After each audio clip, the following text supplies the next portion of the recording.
सभी लोगों को प्रणाम, पहला नमस्कार।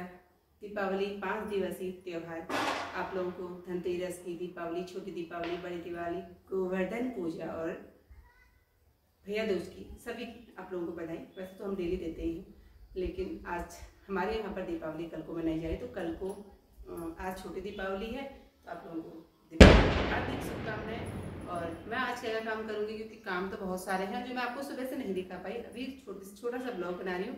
मैंने सबसे पहले तोड़नी है मजरी, क्योंकि अभी बूढ़ी दिवाली आ रही है, मतलब एकादशी आ रही है। अब देव उठनी एकादशी आएगी तो भगवान फिर जागेंगे, कहेंगे कि मेरा मंदिर कितना गंदा बनाया है ना। तो मंजरी को, तुलसी मैया को भी कष्ट हो रहा होगा, तो हम तुलसी की मंजरी को तोड़ते हैं और आपको दिखाते हैं उसका क्या क्या काम करेंगे, वो भी दिखाएंगे आपको। चलते हैं। सबसे पहले मैंने तोड़ी मजीरी, क्योंकि मजीरी तुलसी के पेड़ से मुझे अलग करनी थी, क्योंकि तुलसी कहता है तुलसी माता को कष्ट होता है। तो मैंने सारी मजीरी तोड़ के अलग करी।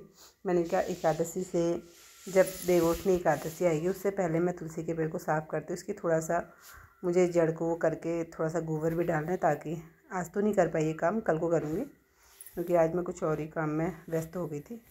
आज और काम में क्या व्यस्त हुई थी, मुझे आंसू की मम्मी के वहाँ थोड़ा सा अर्पण देने थे, वो लक्ष्मी के पैर बनाने थे। थोड़ा बच्चे रंगोली बनाने के लिए वो बोल रहे थे रंगोली, तो मैंने कहा चलो भी आती हूँ, पहले मैं तुलसी के पेड़ पौधों को साफ़ कर देती हूँ। मैं इसको सुखा लूँगी और ये मेरे रोज़ भगवान को चढ़ाने के लिए भी हो जाएंगे और काम भी हो जाएगा, भगवान के मंदिर में रह भी जाएंगे साफ़ करके। तो इस तरीके से तुलसी की मंजरी, वैसे आप तुलसी की मंजरी मंदिर में भगवानों को चढ़ाने के लिए भी रख सकते हो, और इसको चाय में भी इस्तेमाल कर सकते हो, और चेहरे पर लेप लगा के भी लग सकते हो, मतलब हर जगह पर काम आ सकते। तुलसी तो खैर एक औषधीय पेड़ है, तो ये हर जगह पर काम आता है। मैंने सुखा के चले गई हैं बगल में, तो वहाँ पर बढ़िया सा फूल का पेड़ दिया था। मैंने कहा चलो इसकी वीडियो बनाते हुए ही अंदर को जाती हूँ। तो बढ़िया सा एक गुड़हल का फूल खिला था, खूब बड़ा सा, और बहुत सुंदर लग रहा था। वहाँ से परी देख रही थी, कह रही थी कि मैं भी आती हूँ करके उसमें। उसके बाद मैं उनकी वहाँ पर गई थी वीडियो बनाने को, तो मैंने लक्ष्मी के पैर दिए। मैंने पहले लक्ष्मी के पैर बनाए, क्योंकि लक्ष्मी के पैर बनाने के लिए उन्होंने मुझसे कहा था। फिर बच्चे कह रहे थे कि हम कहाँ पर बनाएंगे। मैंने कहा चलो पहले मैं लक्ष्मी के पैर बना लेती हूँ, फिर तुम क्या कहते हैं रंगोली बनाना अपनी। तो मैं लक्ष्मी के पैर बना रही थी, और इनके बहुत बढ़िया से फूल के पेड़ हो रहे, बहुत सुंदर सुंदर फूल लगा रखे हैं इन्होंने। तो मैं दीपावली के दिन लक्ष्मी के पैर बनाने का रिवाज तो बहुत पहले से है, मतलब मैंने तो खैर वही देखा लक्ष्मी के पैर बनाता। अभी कपूर दिवाली के दिन हमारे यहाँ पर विष्णु भगवान के पैर भी बनाते हैं उनके साथ साथ में। यहाँ पर तो नहीं है, लेकिन बुढ़ दिवाली के दिन वैसे विष्णु भगवान के पैर भी बनाए जाते हैं, और लक्ष्मी के पैर तो बनाए जाते हैं। लेकिन गेरू और बिस्वे तो चलो अब अच्छे लगते हैं तो हम लोग बनाते हैं, नहीं तो गेरू और उससे मिट्टी से बनाए जाते हैं लक्ष्मी के पैर। और फिर मैंने ये डेली को भी पूरा करना था, थोड़ा सा टचिंग का काम करना था। इसमें डेली मैंने बहुत पहले बनाई थी, अभी तो इसमें खाली इन्होंने, क्योंकि इतना टाइम नहीं हो पाता करके, इसको खाली सही करने के लिए तो कहीं कहीं पर जहाँ पर ख़राब हो रहा वहीं वहीं पर टचिंग का ही काम करना था केवल। तो टचिंग का काम करा मैंने इसमें लक्ष्मी के पैर बनाने के बाद। लक्ष्मी के पैर तो बहुत बनाने थे, ये तो खाली बरामदे में बनाए, बहुत लक्ष्मी के पैर बनाए मैंने अभी। और ये मैंने ये अपन भी मैंने पहले दिए थे, जैसे टचिंग का काम करना था। यही उन्होंने जो उखड़ रखा था, इसको सही करने के लिए इन्होंने कहीं कहीं पर लाल पेंट लगा रखा था, तो वो करना था मुझे सही। और आप सब लोगों ने भी अपन तो दे ही दिए होंगे, क्योंकि बाहर को हल्द्वानी से नीचे को तो सब आधी हल्द्वानी आज मना रही है, आधी हल्द्वानी कल को मना रही है। पहाड़ों में तो शायद कल ही को मना रहे हैं सब लोग, क्योंकि अमावस्या तो कल को ही है पूजा के समय तक, उसके बाद 1-2 घंटे तक रहती है कहते हैं।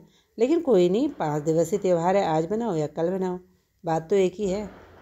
दीपावली दीपों का पर्व है, परसों धनतेरस से दीपावली शुरू हो गई है, और आप कभी भी बनाओ, 5 दिन तक दिए तो जलने ही जलने।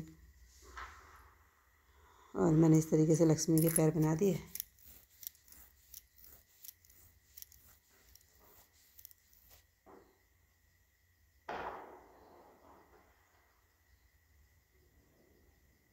नहीं, मैं तो शॉर्टकट कर रही थी। मैंने कहा अभी इतना टाइम मुझे है नहीं कि मैं महीन करके ऐपन दे सकूँ, और भी कई काम होते हैं हमारे। तो मेरे से तो बहुत ज़्यादा महीन होता भी नहीं है, बस थोड़ा बहुत कर ये है कि किसी से नहीं कहा तो खुद कर लिया वाला हिसाब है, बाकी बहुत ज़्यादा नहीं आता। फिर बच्चों ने रंगोली बनाई, बहुत सुंदर लग रही थी। मैंने कहा चलो बच्चों को तो आने लगी। छोटी सी बच्ची है जिसने रंगोली बनाई, अपने को वीडियो में नहीं लाना चाह रही थी। फिर ये बहुत गुस्सा हो गई तो मैंने इसके हाथ में तितली रख दी थी। ये छोटी वाली है परी, मैंने इसके हाथ में तितली रख दी। मैंने कहा भाई तू तितली से मांझा, थोड़ी देर तितली को पकड़ ले। ये बिल्कुल बैठ गई जमघट की तरह कि मेरे को रंगोली नहीं बनाने दूँगी करके गुस्सा हो गई थी। तब मैंने इसके हाथ में तितली रखी और फिर हो गए थे मेरे पेंट पूरे, और मैं आ गई थी वापस घर को। फिर मैंने अपने गार्डन में गोभी के पेड़ लगाए। गोभी के पेड़ लगे थे, लेकिन ये गोभी के पेड़ कहीं कहीं पर कीड़े ने काटे थे, तो मुझे फिर और इनको जो बीच में कीड़े ने काटे थे उनको लगाना था। तो मैंने कहा चलो पहले गोभी के पेड़ लगा ले जाएँ, क्योंकि पेड़ हो रहे हैं तो लगाने ही हैं। अरे भिंडी पूरी ख़राब हो गई, मुझे भिंडी निकालनी है। अब मैं इनको एक दो दिन में निकालती हूँ, क्योंकि यहाँ पर प्याज का बीज रखूँगी। और मूली भी, अब मूली भी के जड़ भी निकलने लग गए हैं। देखो देखो क्या निकलने लग गए हैं अब मूली के जड़, खाने लायक हो गए हैं। अभी निकाले नहीं है। थोड़ा धनिया भी हो रहा है। इधर मैंने थोड़ा सा गाजर बोया है, और इधर को लहसुन है, उधर लाई बोई है, इधर पर भी लाई हो रही है, फूल के पेड़ हो रहे हैं। और ये रजनीगंधा भी आजकल खिला हुआ है। इसको खिलने में ना जाड़ों में इतना समय लगता है, बहुत समय लग जाता है इसको खिलने में। और ये मिर्ची के पेड़ हैं, और इसमें भी मूली है। ये दूनागिरी वाली मूली है। अब देखो इसमें जड़ कैसी लगती हैं। जड़ अच्छी लग जाती, थोड़ा गोल गोल से कुछ जड़ भी हो जाती तो हमारे खाने के लिए हो जाती। बाकी इस साल तो बढ़िया बनाते नहीं हैं, तो फिर मूली हमारे खाने के लिए होगी। एक बात आप लोगों से पूछनी थी कि ये भगवान की कैलेंडर था जो मैंने जलाने के लिए डाल दिया है। अब मैं इसे नदी के किनारे भी डालूँगी तो कूड़ा ही होगा, तो मैंने इसलिए इसको जला दिया है। इसे जलाना चाहिए या नहीं जलाना चाहिए, मैं किसी सिद्धा पे बात नहीं करना चाहती हूँ, बस इसे जलाना चाहिए नहीं जलाना चाहिए मैं पूछना चाह रही थी। फ़िलहाल मैंने तो जला ही दिया है, अब पता नहीं क्या होता है। बाकी आप लोगों को मेरी वीडियो कैसी लगी, लाइक शेयर कमेंट जरूर कीजिएगा। तब तक फिर मिलते हैं, बाय।